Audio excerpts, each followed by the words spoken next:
Good evening, ladies and gentlemen, and welcome to the Get Out of Jail Free Radio Hour. I am your host and guide, Mr. Crispy, speaking to you through uncanny frequencies and sharing with you stories strange, fascinating, and terrifying. The views and opinions expressed on air are solely those of the speaker.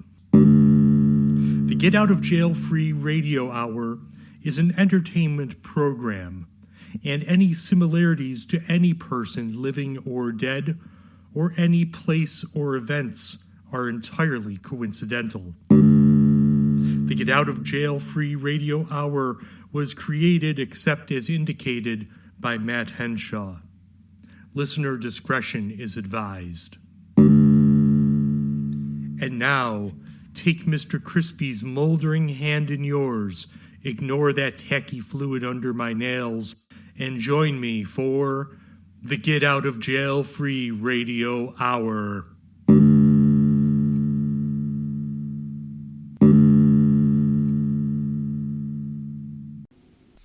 He emerged from the river, soaked, and crawled on the shore. Looking behind him, he saw the bobbing light of his pursuer. He got to his feet, and under the moonlight saw a cabin through the forest.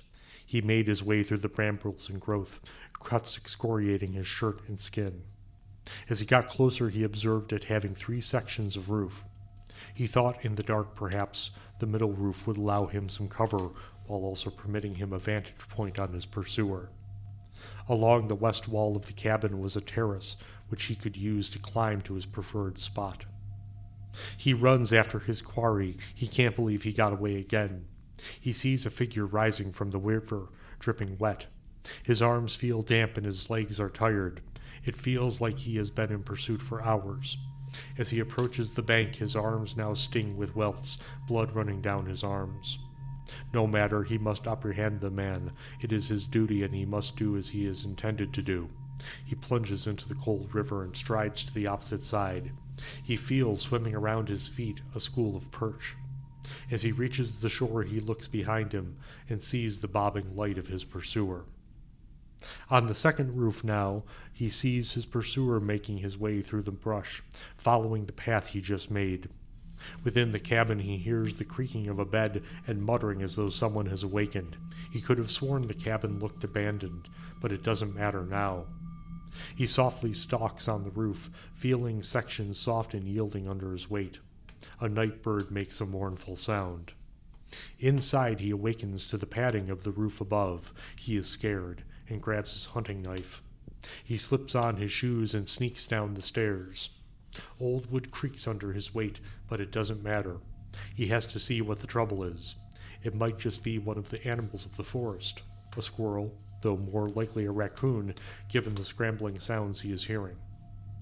They've encroached on the cabin before, and they will again, such is the way of nature. A night bird screeches an awful sound. The pursuer hears a sound that runs his blood cold.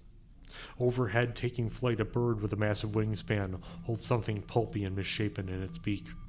Then he sees movement on the roof, sliding and blending in with the shadows. He feels at his hip the hunting knife there, ready to use if he needs to. More likely to maim, less likely to kill.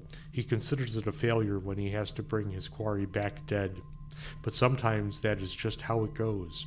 No matter, he has brought back his bounty dead for nothing, alive for payment before, and will again. Such is the nature of his job. He turns on a gaslight in his kitchen. The sounds above have stopped, but he can just make out sounds from the forest around the cabin. These sounds are different, more malevolent, more pregnant with violence. The sounds of a man with a job, a man with a mission at hand. His mission is to protect his cabin, his home for all of these years. He makes his way back to the south door of the house and can feel a cool damp on his arms, which he dismisses as panic sweat from his rude awakening earlier. Behind and below him, he perceived light spilling from a slowly opening door. The hinge creak made him start, and his feet slipped on the old and moldy shingles. He slipped down a foot, and his knife loosed itself from his jeans. It tumbled end over end, making a distinctive clink every time its blade hit upon the roof. The pursuer came along the west side of the house. He felt his balance shift. He wasn't sure why, and it didn't really matter. Then came the sounds, distinct, of someone slipping above him, and something metallic. He reached for the knife in his hilt, holding it as he was trained. He saw a light emerging from the back of the cabin, a luminescent pool flowing into the dark. He rounds the corner. He emerges from the cabin, hearing more sounds from the roof. He grips the knife tighter. He is ready. He is ready. He is ready. He rounds the corner and sees the figure in the door. He looks down and sees his pursuer. He yells stop. He yells stop. He yells stop. A sound from above, tearing, breaking, screaming. He looks up. He looks up. He looks up. He feels the knife slice down his face. Crimson river flows. The knife sticks in his neck. He wonders why his neck is spasming, why he is choking on his blood, metal running in a river over and past his tongue, out of his mouth, his nose, his eyes. He is falling from the roof, falling, seeing him lying there bleeding out, seeing him in the doorway crumpled like trash. He sees behind him, coming from the other room. He is holding a lantern, and he points at him and screams to stop. He begins to run, not noticing the body of him lying there, bleeding out, who has now disappeared, but that doesn't matter now. He knows he is in trouble, and he needs to get away. He mustn't be caught. He pats his hip, and his hunting knife is there. The pursuer doesn't notice, and it doesn't matter, that the doorway is now empty. He just knows he has to catch him. It is his purpose. He steps into the woods, checking to make sure he has his fine hunting knife.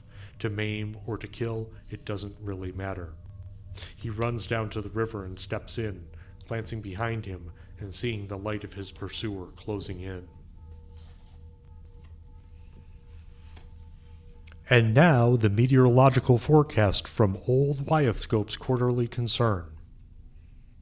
Rains will turn to snow by month's end, but do not let the blank ground fool you, for roiling underneath, the centipedes are waiting for you. As the dark months creep in, the snow will turn from white to black, and the sky from blue to umber, and reflect like a mirror. Obscuring the umber will float bright yellow clouds, which will shine like 100 suns against the sky. Fires will ignite the dead and desiccated trees still poking through the black snow seas, sputtering torches lighting the blighted plains.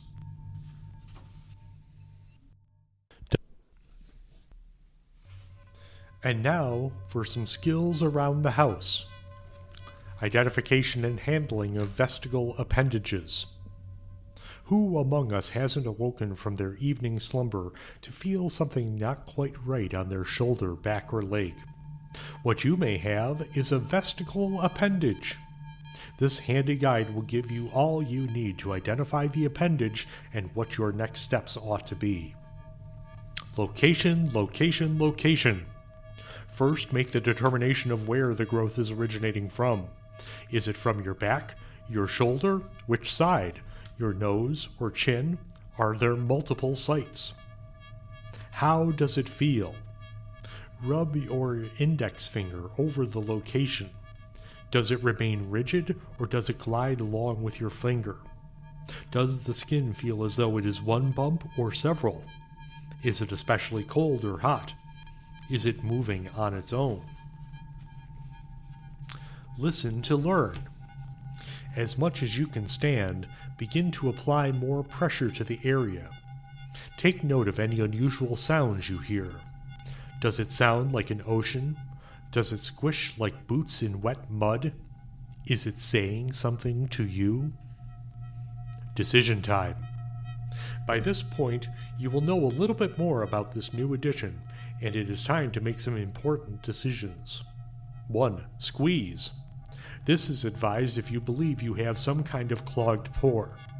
You'll know you've made the correct decision if a slight pop and an amount from 1/8 teaspoon to half a cup of liquid is expelled out. Reserve for future use in the kitchen or the shed. 2. Slice. Carefully select your sharpest cutting implement and, facing a mirror, begin to slice lengthwise across the terrain of the lump. Soon, something will begin to reveal itself. A gout of blood, some organic spongy material, or something else. In any case, have tongs ready for extraction and collection. Do nothing. You're a person of patience, and you don't wish to do anything hastily. You're also fascinated by how it appeared, and you want to see where it's going. For steps 1 and 2, a spouse or mature child may be enlisted to assist. For step 1, a spouse may have an unnatural urge to engage in enthusiastic squeezing. This bodes well for a long and happy marriage. Give it a name. If you've opted for the patience route, give your new passenger a name. Sally, Bruce, Earl, Larry, or Mistrix Bumpkin are all suitable and good names to use. It's still there. If after 1 and 2 of decision time you have noted there is still something there, then you definitely could have an appendage that is waiting to emerge. Encourage it with some light humming and cheerful words of encouragement. Start to keep a daily log of the sounds, shape, color, and feel of the area to narrow down what kind of appendage may be forthcoming. The hatching. Several weeks have passed, and you've noted in your journal that there is no change in the area other than a more persistent pressure, as though what is within wants to be without. Continue to encourage this development as before, but add in some tapping and pushing with a pencil or similarly long stick-like implement. Soon there is no telling the hour. A stretching creak will be accompanied by a not unpainful rending of flesh, and maybe a crack, to reveal your new friend. After emergence. This is a most exciting time, because now will be displayed the thing which has been growing for all this time. Your patience has been rewarded with one of these fabulous new friends. A limb. This is an appendage which will be the most familiar, as it will nearly replicate a body part you already have, or have recently lost. A toe will jut proudly from your inner thigh, or a hand from your buttock cheek. Take care to note what changes to your daily routine you may need to make to accommodate this vestigial but not unimportant new part of your body. B. An organ. Also fairly common and recognizable, these may actually serve some up to now unknown function. These could include a second nose under your chin, or a third gonad where there was previously one. C. A demon.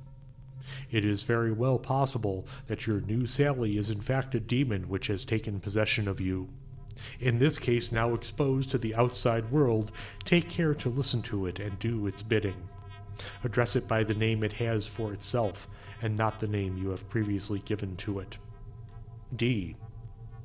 This fourth type is unidentifiable as a part of a human. There may be analogues to parts of other mammals, reptiles, or insects, but even these comparisons are a stretch.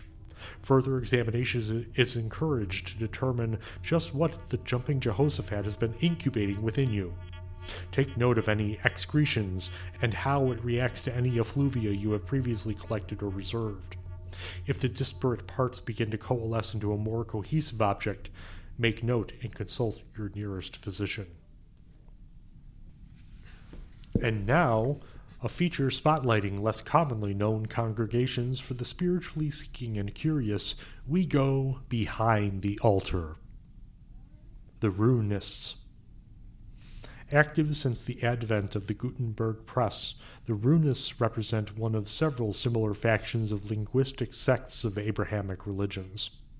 The Runists are among the most extreme, believing that certain letters and words ought to be forbidden from being printed, as they are the very definition of God. For their first decades, the Runists would actively shun all printed versions of the Bible, believing it to be an affront to the Almighty. As the literacy of the congregation increased, it became clear that some kind of printed Bible would need to be developed. The Council of Gorptsk in 1546 saw head clergy from the Runists meet to discuss a translation and printing effort. As can be expected in such meetings, consensus was impossible to attain, and several factions splintered off. Some, such as the Speakers for Christ, believed that any kind of printing of the Word of God was tantamount to blasphemy, and that the Word ought only to be spoken and handed down from generation to generation. They represented the most extreme conservative view of those gathered.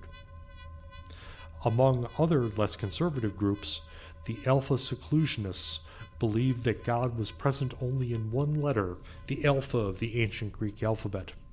Translating to other languages was therefore permissible, as they were not using the ancient Greek letter alpha. There were other translating representatives, though, who vehemently disagreed. There were the non-Ks of France, who believed the letter K contained the essence of the Lord.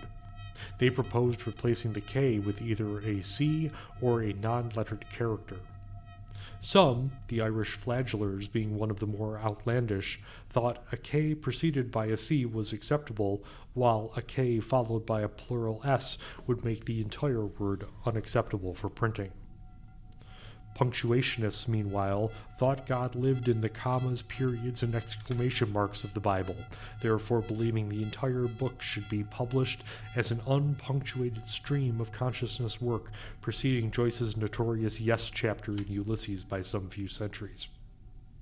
There were groups who felt the words should simply contain marks which would replace the offensive letters, whereas others, lexiconalized chief among them, would retranslate and in some cases just make up words which might be considered unholy due to their lettering. The toxic Gorptesque stalled, and the ruinous scattered to the four winds. While the sects themselves have died out, religious scholars today can still find evidence of their influence in more mainstream religions, with some of the translative errata found in various printings of the holy books, as well as the work of the Oulipo movement.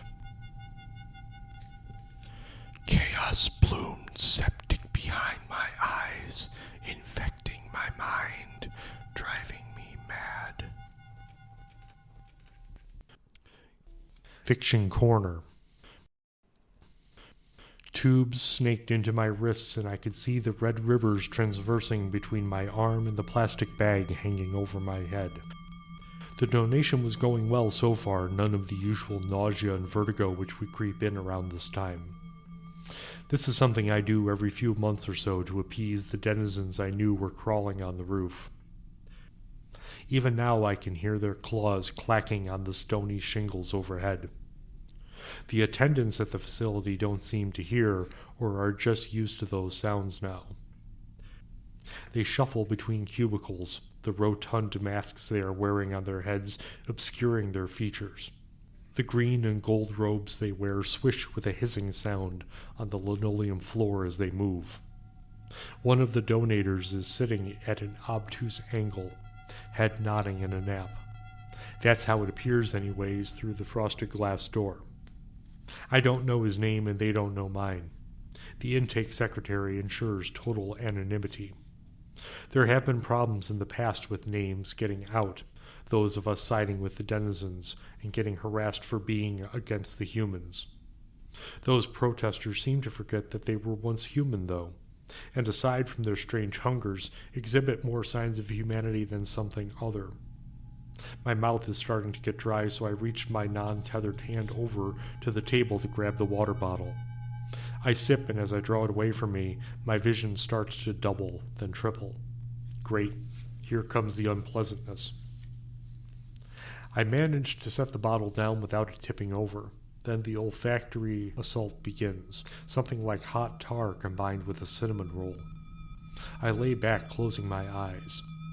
Nebulae bursting in greens, reds, and purples bloom and decay in my field of vision, in time with the throbbing of the migraine that is radiating from the center of my brain. The sound of the machine sucking at my veins is a low thrum, punctuated by a sound like a high whistling. I recognize this as my reserves beginning to be depleted. There is a dripping I hear from within the plastic bag, sounds like oil or syrup dropping into a small pool. I flex my fingers to encourage more blood flow, and for a few moments the whistling ceases. My legs are hot, like I've been out on the beach, and I can feel drops of sweat wetting the backs of my pants. An attendant comes by, features inscrutable under their costume. They check my vitals and murmur that they're within tolerance. They swish away and I feel like I can open my eyes. A chalky substance lays on my eyelids. I brush it away. The clock on the wall says that 3 hours have passed. Losing time is common during the procedure. I wonder to myself how much of the phenomena I've experienced is dilated by the procedure and whether any of it is a dream. I've never recalled a dream coming out of the blank time. Outside of my cube, I see 2 attendants dragging away a limp figure, perhaps the donator who is nodding off. I look at the tubes, and the red which was a river is now a sputtering trickle. Soon the alarm sounds, and the attendants come to inspect my leavings. Nods are exchanged, and a black sack is placed on my head while the tubes are removed. I feel the needle threading the aperture shut. The thread usually dissolves in a week or 2. I stand unsteady as always, feeling the pinpricks of numbness receding through my feet, then legs, then torso. I cough and take another sip of water.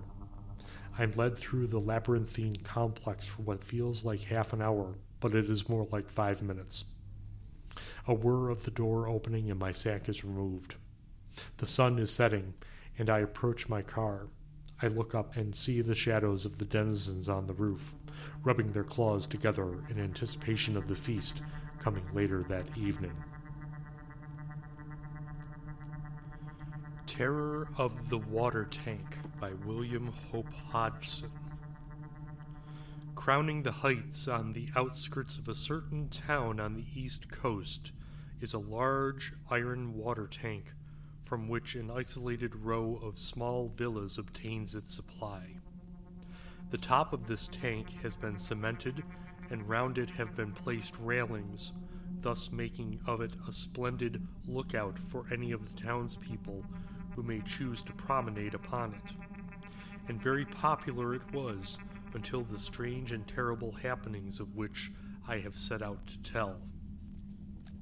Late one evening, a party of 3 ladies and 2 gentlemen have climbed the path leading to the tank. They had dined, and it had been suggested that a promenade upon the tank in the cool of the evening would be pleasant. Reaching the level, cemented surface, they were proceeding across it when one of the ladies stumbled and almost fell over some object lying near the railings on the town side. A match having been struck by one of the men, they discovered that it was the body of a portly old gentleman lying in a contorted attitude and apparently quite dead. Horrified, the 2 men drew off their fair companions to the nearest of the aforementioned houses. Then, in company with a passing policeman, they returned with all haste to the spot. By the aid of the officer's lantern, they ascertained the gruesome fact that the old gentleman had been strangled. In addition, he was without watch or purse. The policeman was able to identify him as an old retired mill owner, living some distance away at a place named Revenge End. At this point, the little party was joined by a stranger, who introduced himself as Dr. Toynton, adding the information that he lived in one of the villas close at hand, and had run across as soon as he had heard there was something wrong. Silently, the 2 men and the policeman gathered round, as with deft, skilled hands the doctor made his short examination. "He's not been dead more than about half an hour," he said at its completion. He turned towards the 2 men. "Tell me how it happened, all you know." They told him the little they knew. "Extraordinary," said the doctor. "And you saw no one?" "Not a soul, doctor." The medical man turned to the officer. "We must get him home," he said. "Have you sent for the ambulance?" "Yes, sir," said the policeman. "I whistled to my mate on the lower beat, and he went right off." The doctor chatted with the 2 men, and reminded them that they would have to appear at the inquest. "It's murder?" asked the younger of them in a low voice. "Well," said the doctor, "it certainly looks like it." And then came the ambulance. At this point, I come into actual contact with the story, for old Mr. Marchmount, the retired mill owner, was the father of my fiancée, and I was at the house when the ambulance arrived with its sad burden. Dr. Toynton had accompanied it along with the policeman, and under his directions the body was taken upstairs, while I broke the news to my sweetheart. Before he left, the doctor gave me a rough outline of the story as he knew it. I asked him if he had any theory as to how and why the crime had been committed. Well, he said, the watch and chain are missing, and the purse, and then he has undoubtedly been strangled, though with what I have been unable to decide. And that was all he could tell me. The following day there was a long account in the Northern Daily Telephone about this shocking murder. The column ended, I remember, by remarking that people would do well to beware, as there were evidently some very desperate characters about, and added that it was believed the police had a clue. During the afternoon, I myself went up to the tank. There was a large crowd of people standing in the road that runs past at some little distance, but the tank itself was in the hands of the police officer being stationed at the top of the steps leading up to it. On learning my connection with the deceased, he allowed me up to have a look around. I thanked him and gave the whole of the tank a pretty thorough scrutiny, even to the extent of pushing my cane down through the lock holes in the iron manhole lids to ascertain whether the tank was full or not, and whether there was room for someone to hide. On pulling out my stick, I found that the water reached to within a few inches of the lid, and that the lids were securely locked. I had once dismissed a vague theory that had formed in my mind that there might be some possibility of hiding within the tank itself and springing out upon the unwary. It was evidently a common brutal murder, done for the sake of my prospective father-in-law's purse and gold watch. One other thing I noticed before I quitted the tank top. It came to me as I was staring over the rail at the surrounding piece of wasteland. Yet at the time I thought little of it, and attached to it no importance whatever. It was that the encircling piece of ground was soft and muddy and quite smooth. Possibly there was a leakage from the tank that accounted for it. Anyhow, that is how it seemed to be. "There ain't nothing much to be seen, sir," volunteered the policeman, as I prepared to descend the steps on my way back to the road. "No," I said, "there seems nothing of which to take hold." And so I left him, and went on to the doctor's house. Fortunately he was in, and I at once told him the result of my investigations. Then I asked him whether he thought that the police were really on the track of the criminal. He shook his head. "No," he answered. "I was up there this morning having a look round, and since then I've been thinking. There are one or two points that completely stump me, points that I believe the police have never even stumbled upon." Yet, though I pressed him, he would say nothing definite. Wait was all he could tell me. Yet I had not long to wait before something further happened, something that gave an added note of mystery and terror to the affair. On the 2 days following my visit to the doctor, I was kept busy arranging for the funeral of my fiancée's father, and then on the very morning of the funeral came the news of the death of the policeman who had been doing duty on the tank. From my place in the funeral procession, I caught sight of large local posters announcing the fact in great letters, while the newsboys constantly cried, "Terror of the tank! Policeman strangled!" Yet until the funeral was over, I could not buy a paper or gather any of the details. When at last I was able, I found that the doctor who had attended him was none other than Toynton, and straightway I went up to his place for such further particulars as he could give. "You've read the newspaper account?" he asked when I met him. "Yes," I replied. "Well, you see," he said, "I was right in saying that the police were off the track. I've been up there this morning, and a lot of trouble I had to be allowed to make a few notes on my own account. Even then it was only through the influence of Inspector Slago, with whom I have once or twice done a little investigating. They've 2 men and a sergeant now on duty to keep people away." "You've done a bit of detective work, then?" "At odd times," he replied. "And have you come to any conclusions?" Not yet. Tell me what you know of the actual happening, I said. The newspaper was not very definite. I'm rather mixed up as to how long it was before they found that the policeman had been killed. Who found him? Well, so far as I've been able to gather from Inspector Slago, it was like this. They had detailed one of their men for duty on the tank until 2 a.m., when he was to be relieved by the next man. At about a minute or so to 2, the relief arrived simultaneously with the inspector who was going his rounds. They met in the road below the tank and were proceeding up the little side lane towards the passage when, from the top of the tank, they heard someone cry out suddenly. The cry ended in a sort of gurgle, and they distinctively heard something fall with a heavy thud.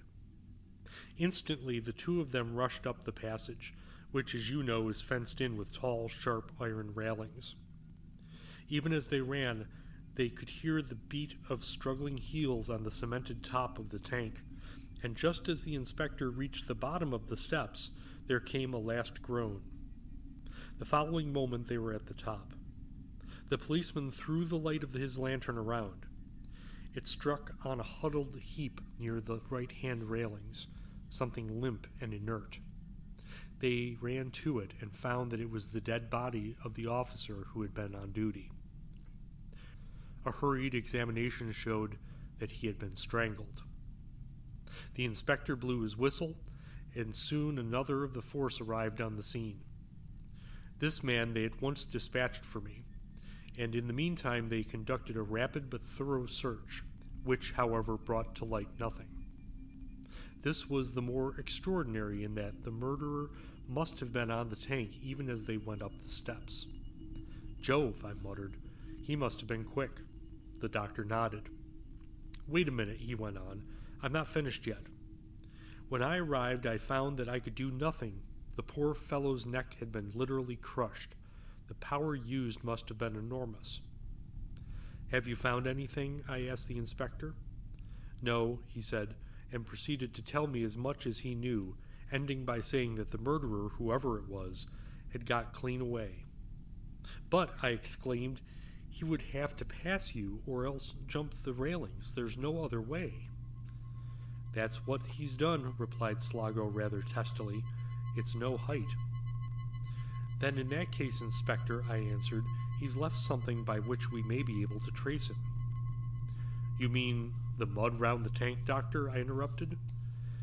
Yes, said Dr. Toynton. So you've noticed, did you? Well, we took the policeman's lamp and made a thorough search all around the tank, but the whole of the flat surface of mud-covered ground stretched away smooth and unbroken by even a single footprint. The doctor stopped dramatically. Good God, I exclaimed excitedly. Then how did the fellow get away? Dr. Toynton shook his head. That is a point, my dear sir, on which I am not yet prepared to speak, and yet I believe I hold a clue. What? I almost shouted. Yes, he replied, nodding his head thoughtfully. Tomorrow I may be able to tell you something. He rose from his chair. Why not now? I asked, madly curious. No, he said, the thing isn't definite enough yet. He pulled out his watch. You must excuse me now, I have a patient waiting. I reached for my hat, and he went and opened the door. Tomorrow, he said, and nodded reassuringly as he shook hands. You'll not forget. Is it likely? I replied, and he closed the door after me. The following morning I received a note from him asking me to deter my visit until night, as he would be away from home during the greater portion of the day. He mentioned 9:30 as a possible time at which I might call, any time between then and 10 p.m., but I was not to be later than that. Naturally, feeling as curious as I did, I was annoyed at having to wait the whole day. I had intended calling as early as decency would allow. Still, after that note, there was nothing but to wait.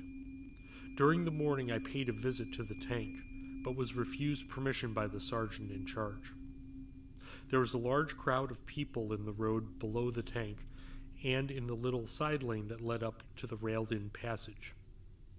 These, like myself, had come up with the intention of seeing the exact spot where the tragedies had occurred, but they were not allowed to pass the men in blue. Feeling somewhat cross at their persistent refusal to allow me upon the tank, I turned up the lane, which presently turns off to the right. Here, finding a gap in the wall, I clambered over, and disregarding a board threatening terrors to the trespassers, I walked across the piece of wasteland until I came to the wide belt of mud that surrounded the tank. Then, skirting the edge of the marshy ground, I made my way round until I was on the town side of the tank. Below me was a large wall which hid me from those in the road below. Between me and the tank stretched some 40 feet of smooth, mud-covered earth. This I proceeded now to examine carefully. As the doctor had said, there was no sign of any footprint in any part of it. My previous puzzlement grew greater. I think I had been entertaining an idea somewhere at the back of my head that the doctor and the police had made a mistake, perhaps missed seeing the obvious, as is more plausible than many think. I turned to go back, and at the same moment a little stream of water began to flow from the pipe just below the edge of the tank top. It was evidently the overflow. Undoubtedly the tank was brim full. How, I asked myself, had the murderer got away without leaving a trace? I made my way back to the gap and so into the lane. And then, even as I sprang to the ground, an idea came to me, a possible solution of the mystery. I hurried off to see Dewfirst, the tank keeper, who I knew lived in a little cottage a few hundred feet distant. I reached the cottage and knocked. The man himself answered me and nodded affably. What an ugly little beast, I thought. Aloud I said, "Look here, Dewfirst, I want a few particulars about the tank. I know you can tell me what I want to know better than anyone else." The affability went out of the man's face. "What do you want to know?" he asked surlily. "Well," I replied, "I want to know if there is any place about the tank where a man could hide." The fellow looked at me darkly. "No," he said shortly. "Sure?" I asked. "Course I am," was his sullen reply. "There's another thing I want to know about," I went on. "What's the tank built upon?" "Better cement," he answered. "And the sides, how thick are they?" "About 1/2 inch iron." "One thing more," I said, pulling a half-crown from my pocket, whereat I saw his face light up.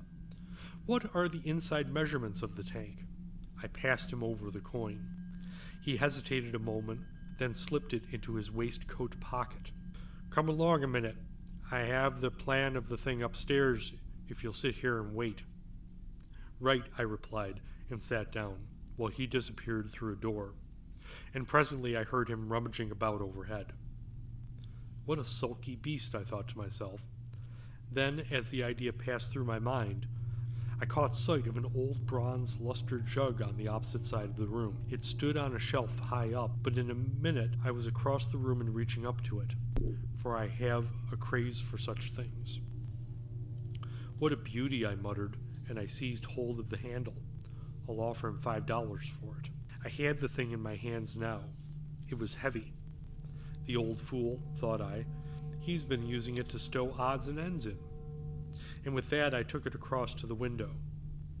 There, in the light, I glanced inside and nearly dropped it, for within a few inches of my eyes reposed the old gold watch and chain that had belonged to my murdered friend. For a moment I felt dazed. Then I knew. "The little fiend," I said, "the vile little murderer." I put the jug down on the table and ran to the door. I opened it and glanced out.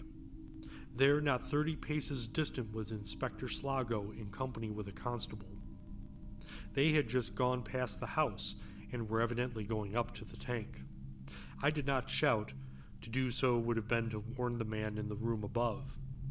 I ran after the inspector and caught him by the sleeve. "Come here, Inspector," I gasped. "I've got the murderer." He twirled round on his heel. "What?" he almost shouted. "He's in there," I said. "It's the tank keeper. He's still got the watch and chain. I found it in a jug." At that the inspector began to run towards the cottage, followed by myself and the policeman. We ran in through the open door and I pointed to the jug. The inspector picked it up and glanced inside. He turned to me. "Can you identify this?" he asked, speaking in a quick, excited voice. "Certainly I can," I replied. "Mr. Marchmount was to have been my father-in-law. I can swear to the watch being his." At that instant there came a sound of footsteps on the stairs, and a few seconds later the black-bearded little tank keeper came in through an inner door. In his hand he held a roll of paper, evidently the plan of which he had spoken. Then, as his eyes fell on the inspector holding the watch of the murdered man, I saw the fellow's face suddenly pale. He gave a sort of little gasp, and his eyes flickered round the room to where the jug had stood. Then he glanced at the three of us, took a step backwards, and jumped for the door through which he had entered. But we were too quick for him, and in a minute had him securely handcuffed. The inspector warned him that whatever he said would be used as evidence, but there was no need, for he spoke not a word. "How did you come to tumble across this?" asked the inspector, holding up the watch and guard. "What put you on to it?" I explained, and he nodded. "It's wonderful," he said, "and I'd no more idea than a mouse that it was him," nodding towards the prisoner. Then they marched him off. That night I kept my appointment at the doctor's. He had said that he would be able to say something, but I rather fancied that the boot was going to prove on the other leg. It was I who would be able to tell him a great deal more than something. I had solved the whole mystery in a single morning's work. I rubbed my hands and wondered what the doctor would have to say in answer to my news. Yet, though I waited until 10:30, he never showed up. So I had at last to leave without seeing him. The next morning I went over to his house. There his housekeeper met me with a telegram that she had just received from a friend of his away down somewhere in the south coast. It was to say that the doctor had been taken seriously ill and was at present confined to his bed and was unconscious. I returned the telegram and left the house. I was sorry for the doctor, but almost more so that I was not able to personally tell him the news of my success as an amateur detective. It was many weeks before Dr. Toynton returned, and in the meantime the tank keeper had stood his trial and been condemned for the murder of Mr. Marchmount. In court he had made an improbable statement that he had found the old gentleman dead, and that he had only removed the watch and purse from the body under a momentary impulse. This, of course, did him no good, and when I met the doctor on the day of his return, it wanted only 3 days to the hanging. "By the way, doctor," I said after a few minutes' conversation, "I suppose you know that I spotted the chap who murdered Mr. Marchmount and the policeman." For answer the doctor turned and stared. "Yes," I said, nodding. "It was a little brute of a tank keeper. He's to be hanged in 3 days' time." "What?" said the doctor in a startled voice. "Little black dirt first?" "Yes," I said, yet vaguely damped by his tone. "Hanged," returned the doctor. "Why, the man's as innocent as you are." I stared at him. "What do you mean?" I asked. "The watch and chain were found in his possession. They proved him guilty in court." "Good heavens," said the doctor, "what awful blindness!" He turned on me. "Why didn't you write and tell me?" "You were ill. Afterwards I thought you'd be sure to have read about it in one of the papers." "Haven't seen one since I've been ill," he replied sharply. "By George, you've made a pretty muddle of it. Tell me how it happened." This I did, and he listened intently.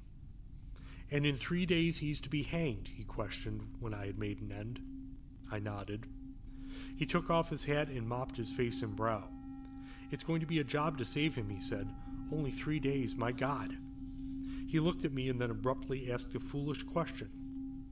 "Have there been any more murders up there while I've been ill?" He jerked his hand toward the tank. "No," I replied, "of course not. How could there be when they've got the chap who did them?" He shook his head. "Besides," I went on, "no one ever goes up there now, at least not at night, and that's when the murders are done." Quite so, he agreed, as if what I had said fell in with something that he had in his mind. He turned to me. "Look here," he said, "come up to my place tonight about 10 o'clock, and I think I shall be able to prove to you that the thing which killed Marchmount and the policeman was not, well, it wasn't little black Durfirst. I stared at him. Fact, he said.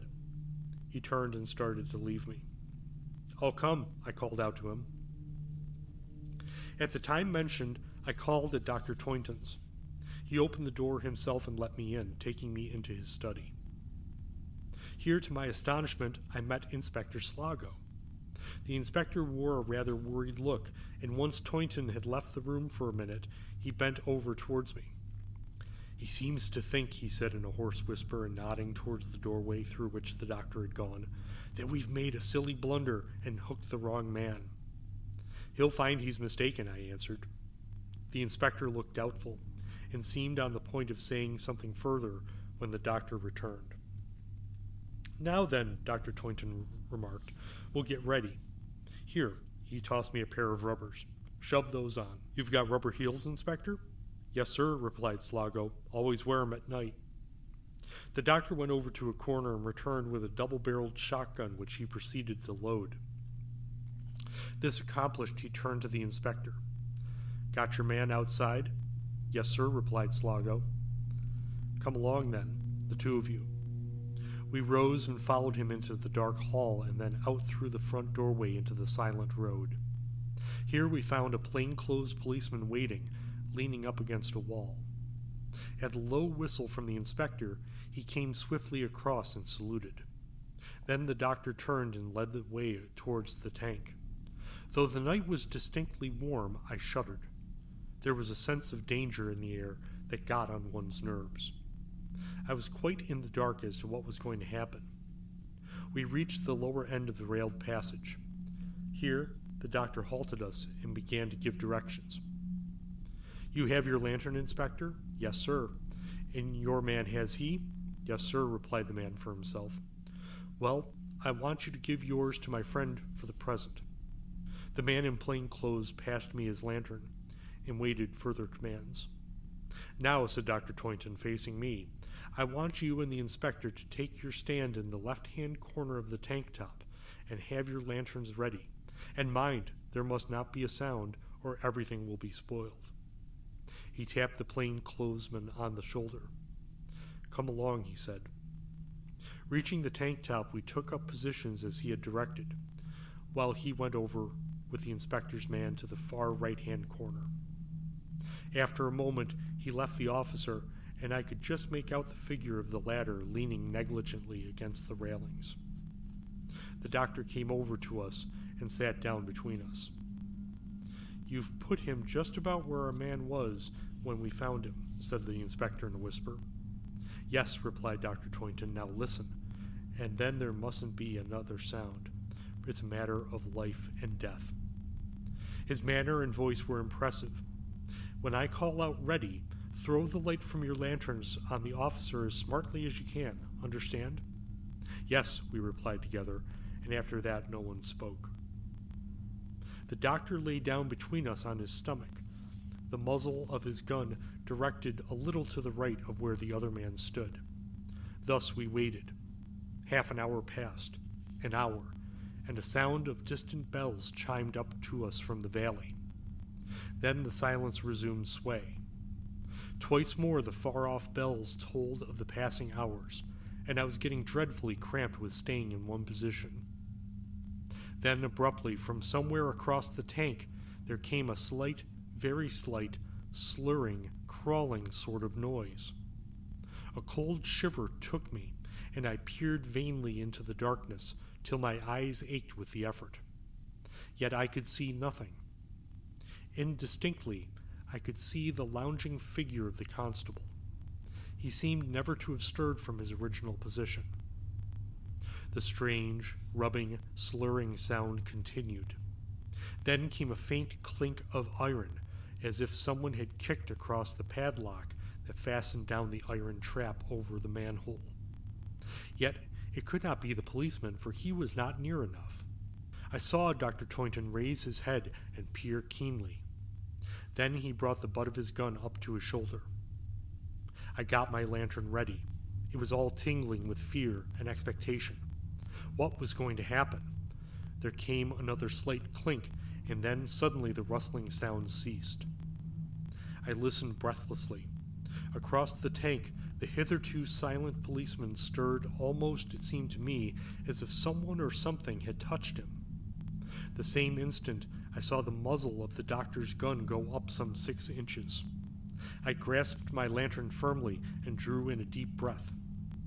"Ready!" shouted the doctor. I flashed the light from my lantern across the tank simultaneously with the inspector.